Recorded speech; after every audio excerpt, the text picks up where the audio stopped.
to take a look at using a tool called EtherCap. We're going to use it to break SSL connections. We're going to do something called man in the middling the SSL connection. So SSL, secure socket layer, should always be used when sending sensitive data across networks. So usernames and passwords, that's how we encrypt things. So we should always be using HTTPS instead of HTTP. You won't always find that to be the case. I've certainly found some instances where things were being sent in plain text, and no doubt you will too, but it should be used. So that way, even if we are capturing the traffic with our ARP spoofing, and you can actually try it, like do an ARP spoofing between the Ubuntu machine and the gateway, and then browse to like facebook.com, or, well, we could do it. So let's start our ARP spoofing again. I need that one, obviously, it's blank. There we go. Here's our ARP spoof, and so if I go to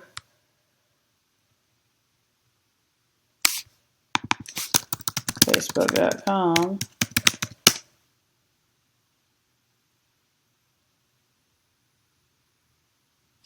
let's not be slow.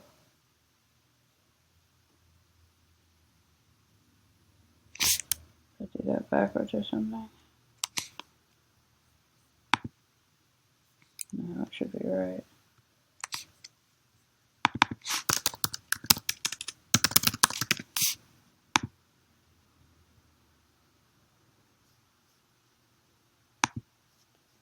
It does tend to get overloaded if you do enough messed up things to it. So let's do this guy. So I opened up my 7 box, Windows 7, which every time I pass by the domain controller, you can probably see I added a domain user. Again, you don't have to have a domain controller. I have it as optional, but I added an extra domain user for it. So every time I'm going past it, you can see like I added a account called Georgia2 with bulbsec1 as the password as a domain admin, but we'll see that a bit later on. Just figuring you probably watched it pop through a couple of times and wondered what it was. So let's actually stop this and do it against that guy. Ubuntu seems to be getting a bit tired of me changing its ARP table. So it said it was 23, I believe. Yes.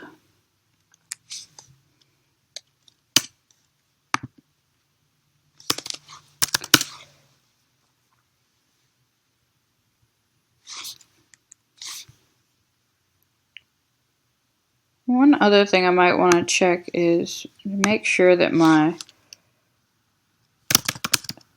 proc sys, my IPv forwarding is v4 forwarding is still on. That might turn off with some of the tools that you use. You might find that it automatically resets it when you turn them off, so that could be a problem as well. Yes, it resets to 0, so I want to, well, I could do it just in here. Set that back to 1, so that was probably our problem, that we weren't actually getting data across. But if you're on Windows 7, oh, it's going to actually try and go someplace. Fabulous, I should have set that. So I go to Facebook. Redirects automatically to HTTPS for the login. But if I like put in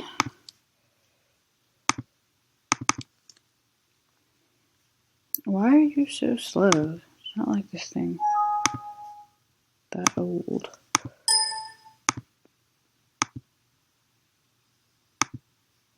Granted, it probably doesn't have much memory, but it doesn't have to do very much. So I just put in Georgia and password, which is obviously not the right password. But if I come back over here to Wireshark and I look for probably TLS v1, maybe not. It is TLS v1.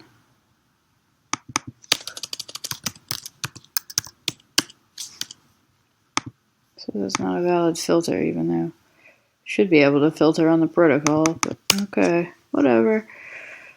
I just work here, but it will say that the data is encrypted. You will see like the HTTP GET request for Facebook.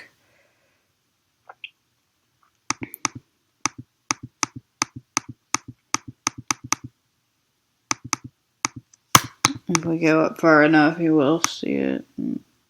But then it is going to have all of the data in SSL, well, TLS v1, which is a newer version of the same sorts of things.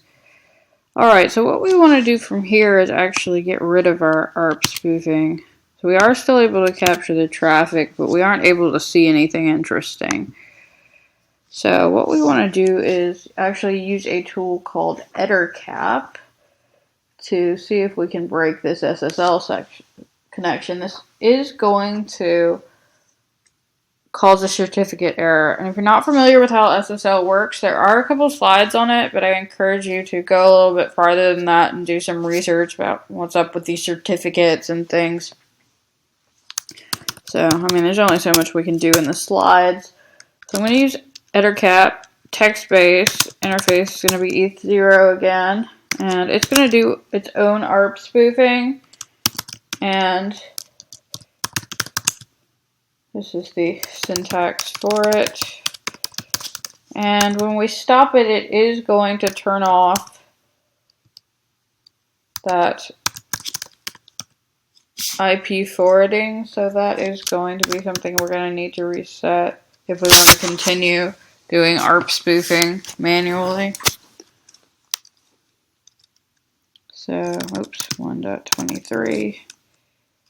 So again, this does automatically ARP spoof, and you do have to make a couple changes to the setup for EtherCap, which I did show you in the instructions for this setup, so it should be in there. So if you didn't do that, do look back at the instructions, because there are a couple configuration changes you have to make. Alright, so let's come over here, and let's go to Facebook again. Now it says there's a problem with this website security certificate. So it isn't the ARP spoofing that's doing it. It isn't that there's another person sniffing. It's now we've actually man-in-the-middle the SSL connection with EtherCap. It's taking it a step farther and breaking the SSL connection, and we're inserting ourselves inside of that connection. So we do get the certificate error. The browser is not able to verify that it actually has a secure connection to Facebook. So people often click through certificate errors. I know I certainly have. So continue to this website, not recommended, is exactly what I'll do. So that does send me to Facebook. And it looks and feels like Facebook because it is Facebook. The only difference here is that the SSL connection is not secure because we are, in fact, between Facebook and this browser. So you'll get certificate errors when like a certificate is expired or isn't signed by a valid authority, like Nessus will come up and say it has an invalid certificate because it's just the default tenable certificate. But in this case, there actually is someone listening. So Facebook does have a valid certificate. We just have man in the middle of the connection. So now if we do a login, come back over here, have a lot of nonsensical nonsense.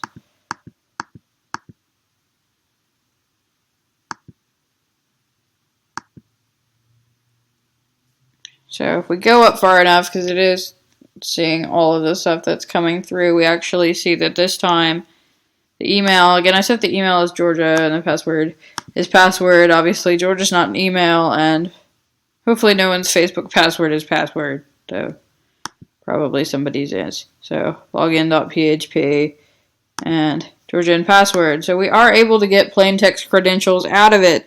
So if yours is not working, make sure that you have made the changes to the configuration file that were required. So what those are, just show them to you. So if you do a nano and it's Etsy, ettercap, and etter.com. Just need to make sure that these are both set to 0. They're like 65,000 something by default.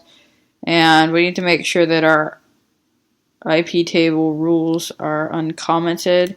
So under Linux, let's make sure these two are uncommented. Again, there's text explaining all of this and the setup.